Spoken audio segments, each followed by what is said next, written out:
Hey, gang. It's great to be back. Enjoyed a bit of vacation and some good time of harvest, keeping me very busy, but we're back on schedule, and I'm looking forward to getting into the book of Judges to talk about manliness a bit from a biblical perspective. Now, when we look at Judges, this book that appears in the Old Testament, it's often misunderstood. It's presented oftentimes as a simple history, a record of events that took place. But there's a very important theme that runs through this book, and that theme is based on the idea of what man is when he does not have a king. Now, if you watched my first video in this series, I looked at the mighty men of King David and sort of identified how both the men and David needed a king in order to be honorable and to be masculine in a good way. Now, Judges basically takes a look at a period of Israel's history when Israel did not have a king and when Israel did not recognize God as their king. So there's a very consistent theme that goes through the book, and it has a very clear arc as you follow it that brings us the whole story.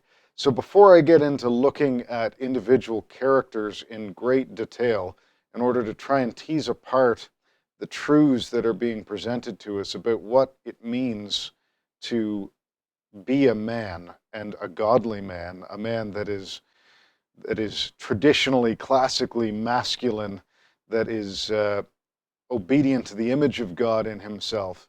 Let's have a look at the way that the whole story flows and kind of follow it from its beginning to its end.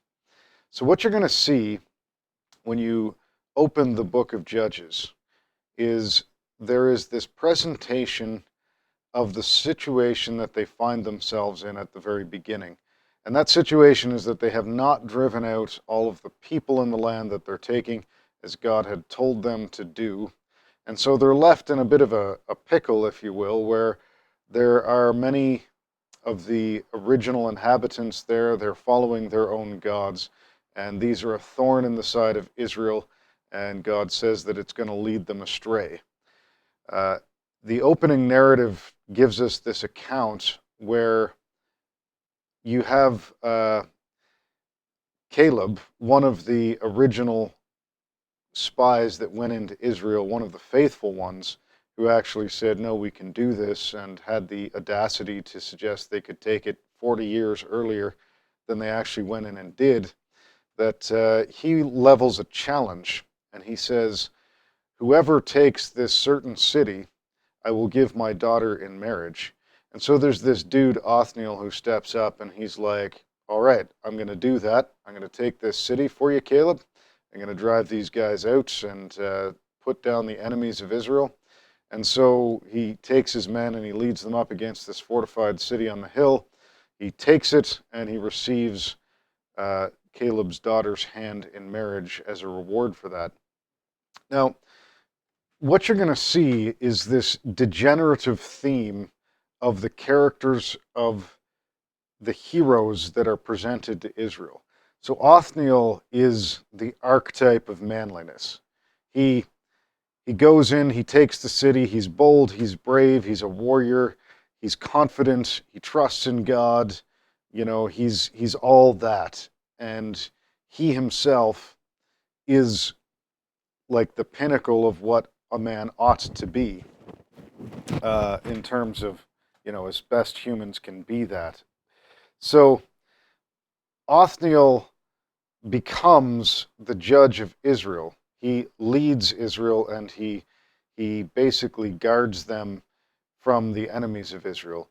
And what's really interesting in the story is that as it's presented to us, that Othniel, we only have this one account of his behavior, really, and it is that when he got married, he was given a parcel of land, and that he listened to his wife when his wife gave him advice, and he respected her enough to listen to that advice and take it. And so he was basically blessed because of his concern to care about his wife's opinion. Now, one of the symbols that you're going to get that is developed through the course of the story is that the treatment of women by men is kind of the barometer by which the fallenness of the society is measured. When it starts, you have Othniel, who is the real dude, the good man, the real masculine fellow, right? And he is able to do all these things because he is firm in himself, confident and bold, and because he is a proper man, he respects his wife, he listens to his wife, and he prospers because they are working together, much like the Proverbs of Solomon say that the precious woman is hard to find, more precious than jewels. She is the woman who manages the household, and the husband can trust her and leave her to take care of the business of the house and to buy and to sell and to govern all of the needs of the house. The proper masculine relationship to his wife is not one of domination.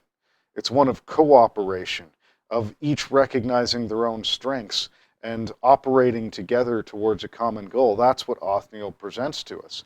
He is a man who doesn't need to dominate his wife in order to satisfy his own masculinity, but his wife submits to him and supports him in their united progression towards a common good. So Othniel then, it says, reigned for 40 years as a judge and fought many battles, but it doesn't care to tell us about those because that's not the point of the story, not the point of the account that the Holy Spirit has given us in Judges. Instead, it just goes on to say that the Israelites failed and they fell away and they started to ignore God, and they, at that time, had no king. And so a foreign king named Eglon comes in. He rules over the lowlands in the valley, and the people have to hide on the hilltops where he can't really get them. And frankly, if you've ever seen those hilltops, it didn't really make sense to me until I had seen it. But dude, with a modern fighting force, I would not want to assault a group of guerrillas on top of one of those hills. You're talking about like a 400-600 meter attack up a 30 to 45 degree upgrade where they're rolling boulders on top of you. Like it's brutal. So all the people hid on top of these hills. The king Eglon ruled over the lowlands, and his chariots were greater than the Israelites were prepared to fight against. And this lasted for a long time. But then God raised up another judge. And the interesting thing is when you look at this other judge, his name is Ehud, and he's a left-handed man. He's not a warrior like Othniel. He's not like the dude. Instead, Ehud goes in and he deceives the king. He approaches him pretending to offer peace, and the king listens to him. And then on their way back, he says, "Look, I have a secret for you." And so the king says, "Oh, well, I want to get this secret out of this guy. Maybe he's going to betray his people or something." And they go up, and he says, "I can only tell you alone." And the king closes the doors to his chamber, and Ehud pulls a sword out that he strapped to his left or his right thigh because, he's left-handed, and he pulls it out where they hadn't thought to search for it. It was hidden, strapped to his thigh, and he rams him through and kills him. And then he jumps out the window and runs to get to the Jericho River and call the people down so that they will meet him at the ford and fight against the counterattack that the followers of Eglon are going to send against him. Well, the interesting thing, again, in that account is the narrative goes in and it presents to us a really peculiar bit of information that basically when Eglon was stabbed, he dumped his drawers. He defecated. And so it says that the guards thought he was using the toilet, and they waited until they were really embarrassed before they interrupted. So the whole point of that narrative is that you have this Ehud, and he's not the mighty warrior. He's not a leader. He's not one who motivates others and drives them to success. He's the kind of Weasley assassin, and not even especially brilliant at it. if it hadn't been for the fact that the guards had thought that the man had crapped, was using the toilet, um, if they hadn't just smelled the fecal aroma and imagined him to be having a protracted experience on the throne, the other throne, then he would never have gotten away with it, because when he got to the ford, he was just in time to have the people come down and meet the army as they were crossing, and then they managed to have victory. So there's, God basically judging Israel there and saying, well, I gave you the masculine man. Now I'm going to give you delivery through one who is not the great man. He's kind of an inferior and not really a respectable man, but nevertheless, I will show you that I can redeem you even through one like that. And then you have, after him, it says, there was Shamgar, who also saved Israel because he slew 600 Philistines with an ox goad, which is basically, a club. And the interesting thing about that isn't maybe automatically apparent is Shamgar is the name of a pagan god. So the implication to a Hebrew reading that is that this deliverer wasn't even an Israelite, but a foreigner, or at least half Israelite at best. Maybe he was born to an Israelite woman, but his father was not, and even obviously a practicing pagan who would have named his son after a foreign god. So you have the good, solid warrior, you have the assassin, and then you have the foreigner who delivers you, all because you keep rejecting the King of God and turning away and then being overrun by enemies who are now more powerful than you because you're not united in that common kingship of a worthy king. You're just all serving yourselves. That's the spirit of what's being presented. Well, after Shamgar comes Deborah, and Deborah is the female judge. She's the female leader of Israel, often used to advocate for why women should be given the authority to preach in the church and so on. But the appointment of Deborah as judge was actually a rebuke to Israel. It was basically the statement of God that, as it fits in the narrative, that I've given you these men. None of them were sinful men, but I gave you the great man. I gave you the not terribly respectable man. I gave you the foreigner. Now I'm going to deliver you through the hands of a woman.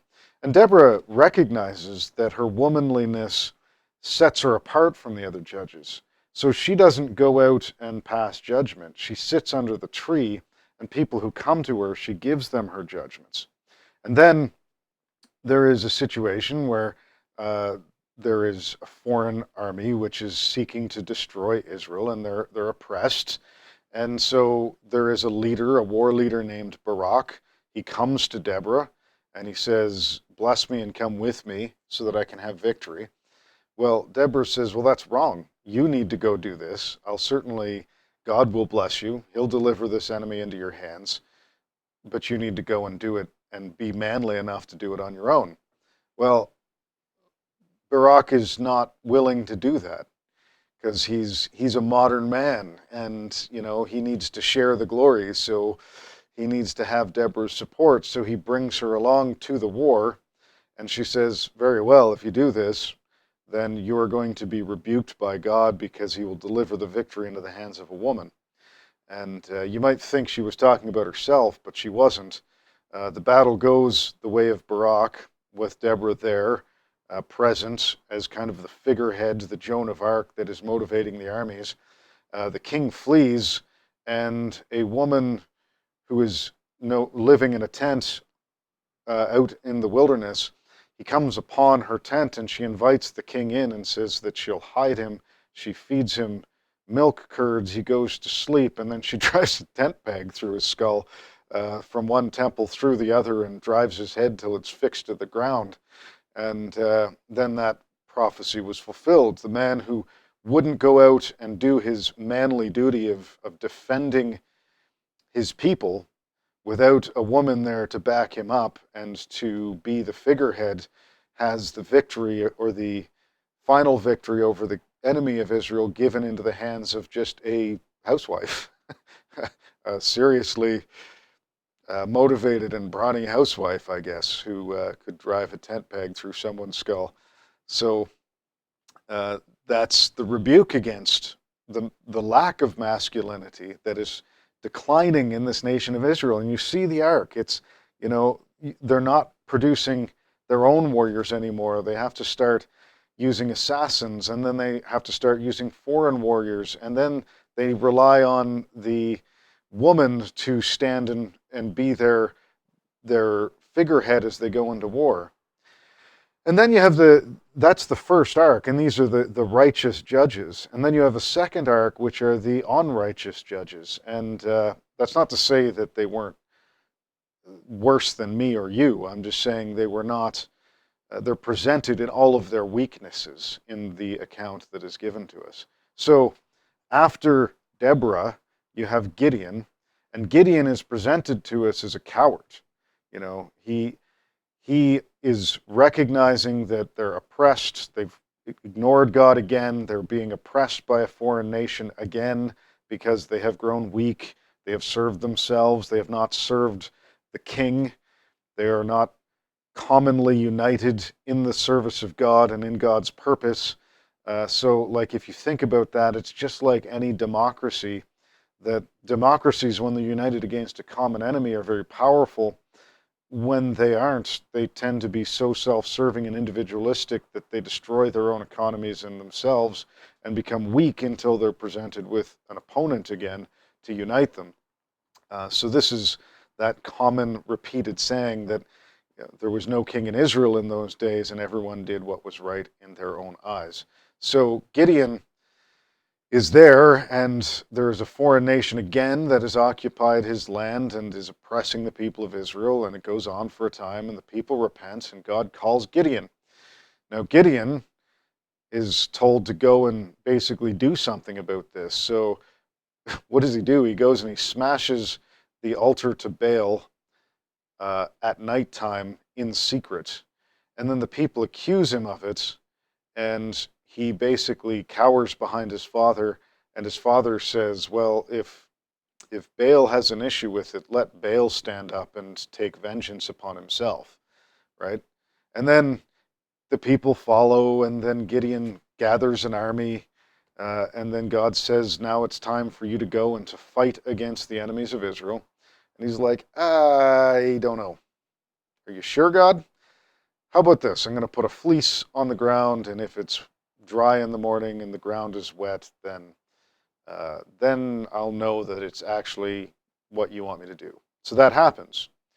And then he's like, well, I'm going to put a fleece out again, because that could have just been some scientific anomaly. So if you really, really, really want me to do this, then make the fleece wet and the ground dry. And that happens, and he's like, okay, I guess I have to do this. So he gathers his people, and God says, go down to the river, and then they go down to the river, and through a selection process, God winnows the army of many thousands down to 300 people, and then he sends Gideon with those 300 to basically surround the enemy encampment with jars and torches, and to just make a big clamor with trumpets and lights and smashing of jars in the middle of the night, and all the army gets up and fights itself thinking they're under attack. You know, no uniforms in those days, right? And they fight themselves, and many of them are slaughtered, and then they flee thinking themselves overrun when it's just them attacking themselves.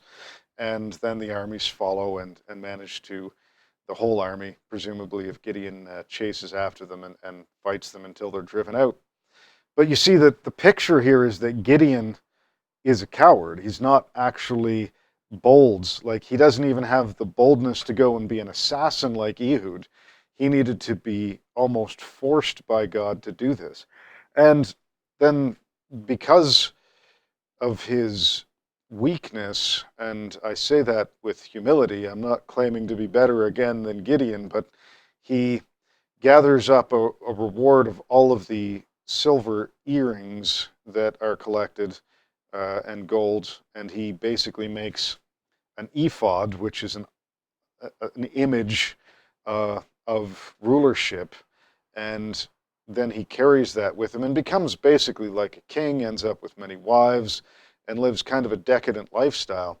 It's kind of interesting because you see this picture that God clearly used him contrary to his own wishes, but then he, in what is totally contrary to manliness, takes all the credit and basically all of the blessing of having been used by God as though it was his doing.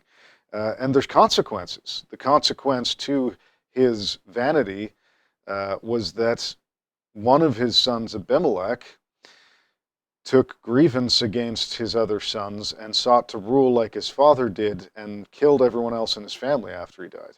And he slew them all, and then he rose up and became a wicked judge for a time until he too was overthrown. And ultimately, there's another image there that at the end of it, when Abimelech dies, he dies because he surrounds this tower and a woman throws a millstone off, which is like one of those big round stones for grinding out grain. You put it to a post, and either a man spins it around, or more often, like a bunch of oxen would drag it around.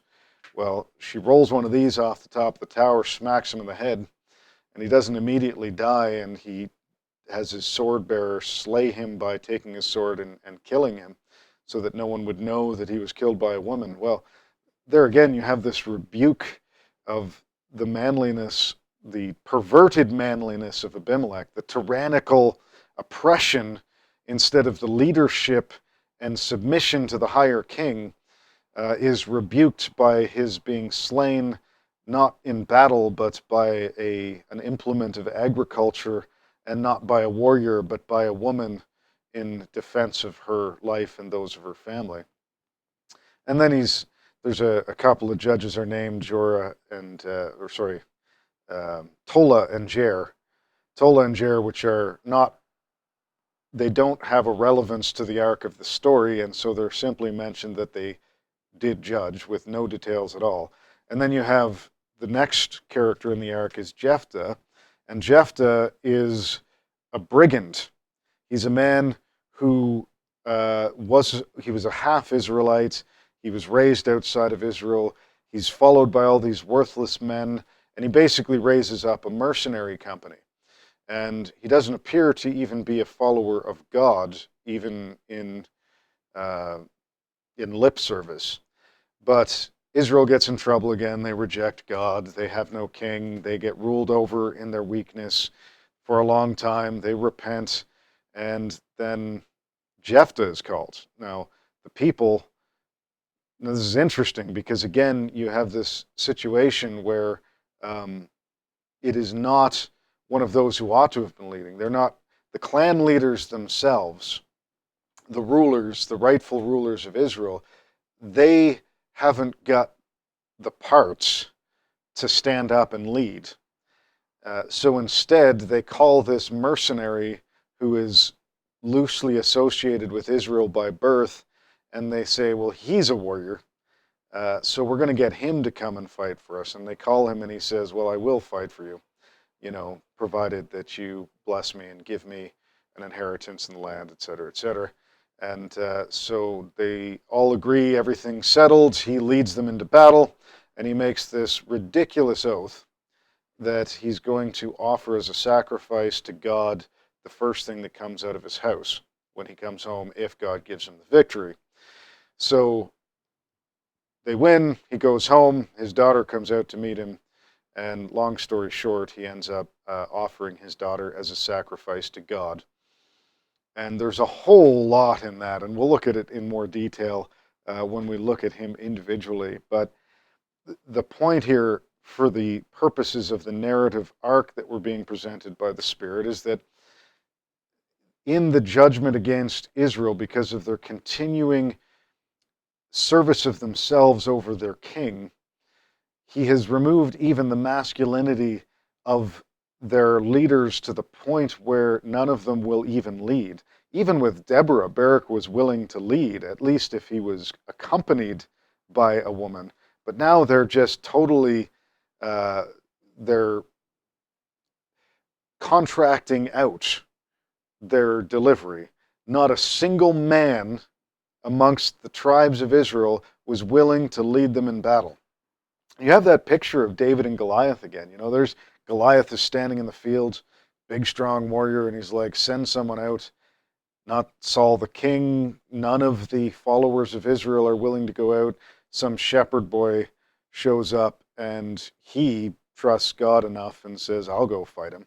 And that's another story. And we'll cover that one because it's not the story you think it is, probably. But um, it is a statement of the utter decline of strength amongst the men of that nation, that now they need to entirely contract out their salvation, and not even to, maybe Shamgar was a foreigner, but none of his failings are represented, but to a foreigner who was a brigand, a mercenary, a foreigner who was not even overtly obedient to God in any way, a foreigner who seems to have been raiding the Israelites as much as anyone else. So now they're turning to unscrupulous foreigners to protect themselves because they're that weak. It's the decline of civilization you're watching here, that as man compromises and gets weaker and weaker and weaker, their judgment is that uh, their deliverers become weaker and more pitiful examples of what good manliness is. Now, Jephthah, I say in humility, he's represented in Scripture as a man of faith, but he's a man who is human and very compromised in his weakness and his ignorance. But I'll leave it at that. Now, the last judge in the arc of the story is Samson. And Samson is a really unique character. And the event of Samson as judge is actually a really unique judgment against Israel that's presented there, and their total and utter failure as a society to produce men, true, proper men, have now totally become absent from the nation of Israel. And what happens is that they get oppressed again a long time, and then Samson is born, and there's a lot around his birth. But he's called to deliver Israel in a very, very unique way, in that if you follow that story and you read the account through, at no point does Samson lead an army. At no point do any of the Israelites join him. In fact, he is alone in every confrontation that he has with, in his case, the Philistines who have oppressed the people. He stands alone to the point where, after his first conflict with the Philistines and his leaving and basically abandoning Israel, saying, I'm tired of all of this and I'm going off to be on my own, the Israelites come to him, but they don't come to say, lead us. They come to say, come with us. We're going to hand you over to the Philistines so they can kill you, because otherwise it's going to go bad for us, right? Now, you want to talk about weakness and lack of manliness.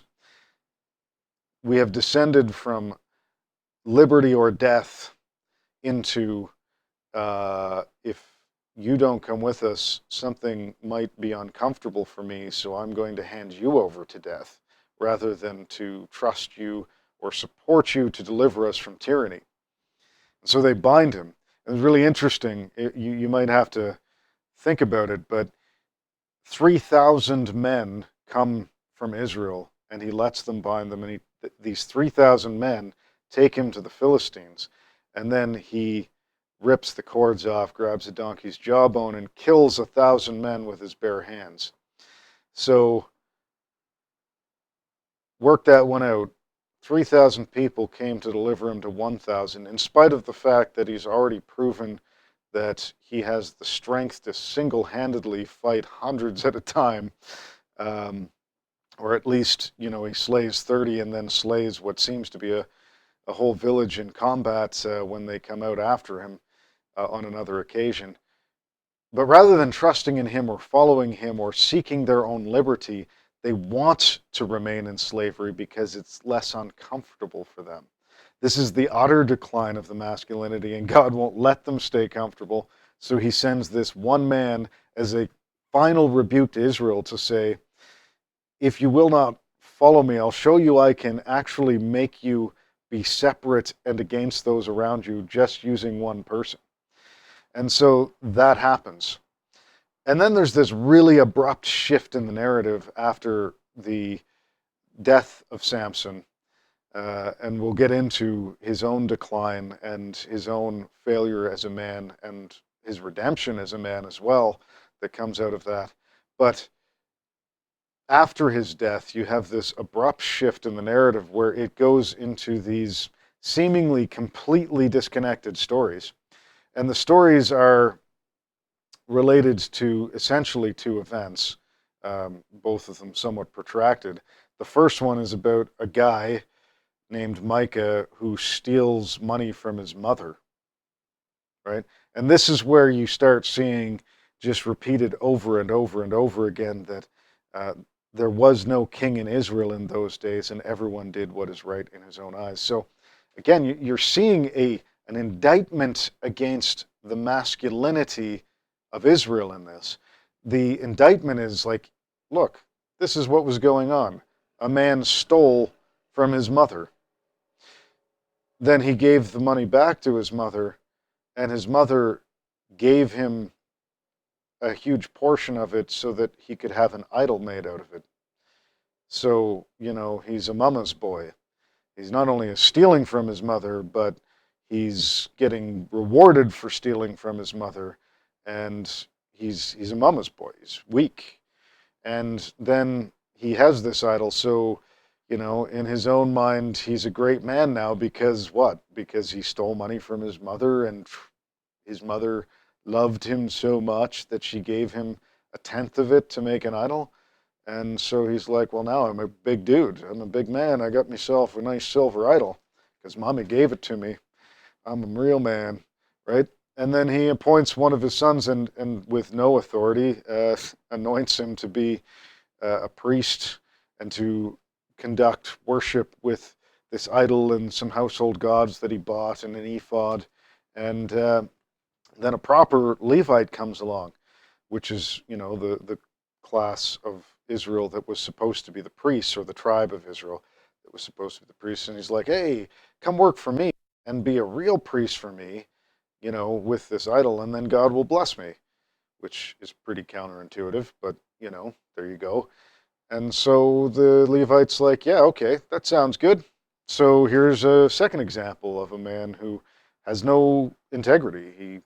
He's like, okay, well, I'm not supposed to do that, but there's money in it, so hooah. And then you get this account where a bunch of dudes from Dan go up to fight and take over a village and kill everyone and take it over. And their scouts find out about this idol, and it's worth a bunch of money. And so when their army comes up of 300 men, they go back. They're like, hey, look, there's a dude here, and he's got an idol. We should make him our priest.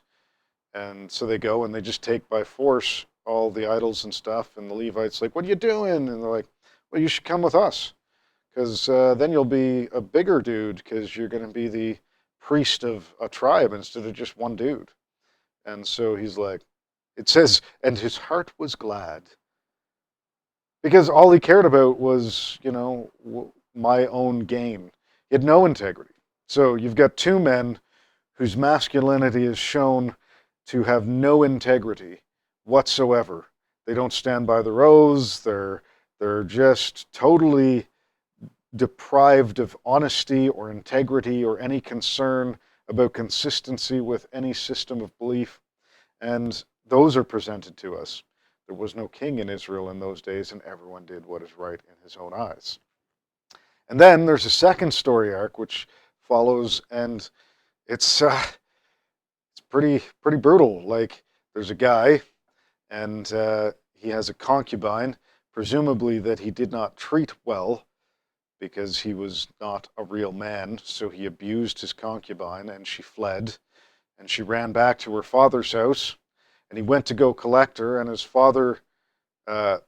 father-in-law, basically through deception and not willing to confront him, which is another act of tremendous madness, keeps trying to trick him into staying at his home day after day after day. And then finally, on the fifth day, he's like, enough, I'm leaving. I'm taking my concubine, my property with me, and he goes on his way, and he stops at a village on the way.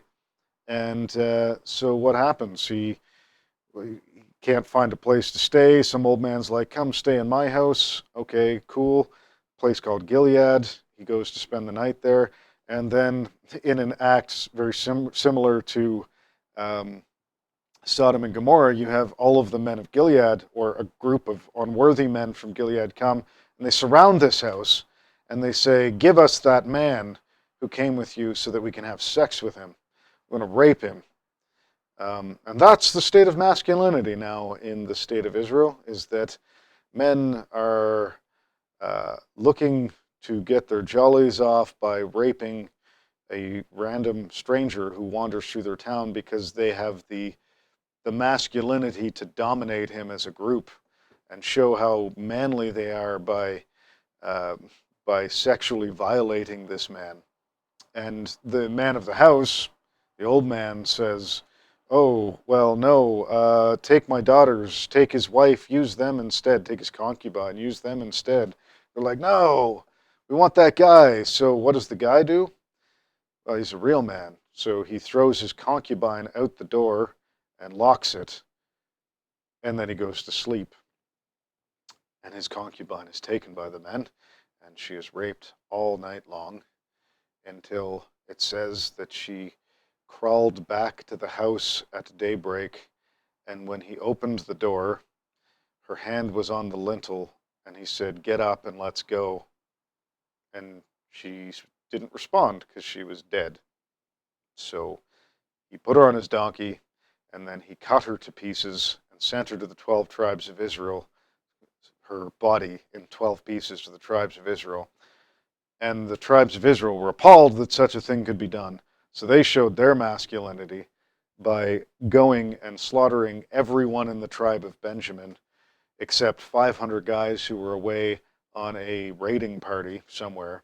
And then they whinged and whined because, oh, what have we done? We killed an entire tribe of Israel. And these 500 guys come back and they're like, oh, but we swore an oath that we couldn't give them wives. They would never have wives from our tribes. Now they're going to die out. They're like, oh, wait, you know what? There was that one tribe that didn't come with us, and there's a festival going on up there. So you know what we're going to do, guys? Sorry about killing your entire families. They kind of deserved it, though, you know. So what we're going to do is we're going to go up there, and you're going to surround the place where they're going to have their festival and dance. And when they're dancing, just each of you go and grab a woman from the dance and take her to the field and rape her and then make her your wife. And then you'll be able to continue. And if anyone complains, we'll say, that's what it costs if you don't come and fight with us. And there was no king in Israel, and everyone did what is right in his own eyes, and that's the end. So that was a long little story, but it's a fascinating one, and it speaks of the degeneration of masculinity in society and its consequences, and that the source of that degeneration is when men have no king. Othniel had a king, and he was a real dude, and he stood up for what was right, and he treated his wife with respect. He respected the women in his life, but he took ownership of his own responsibility to defend and to stand up and to do what is right. And then it just degenerates generation after generation as men become softer and softer and softer until they have lost any sense of what it means to be a good man. So we're going to go through this in the coming weeks, and I'm going to present this to you guys as per. I'll try to maintain a bit of a better schedule with things than I have the last couple of months now that we're kind of back into September. But look at about 2 to 3 a month, most likely. As per, though, if you have questions about this video, if you want to have clarifications on anything, or you just want to ask a question in the next week, fire it on the comments, and I'll try to do a video response before next week so that you can, it'll probably be Monday, the way this thing's looking for this week, but fire it up and I'll get back to you. And by all means, if you thought this was worthwhile, then pass it along and get it out there. So God bless and peace out.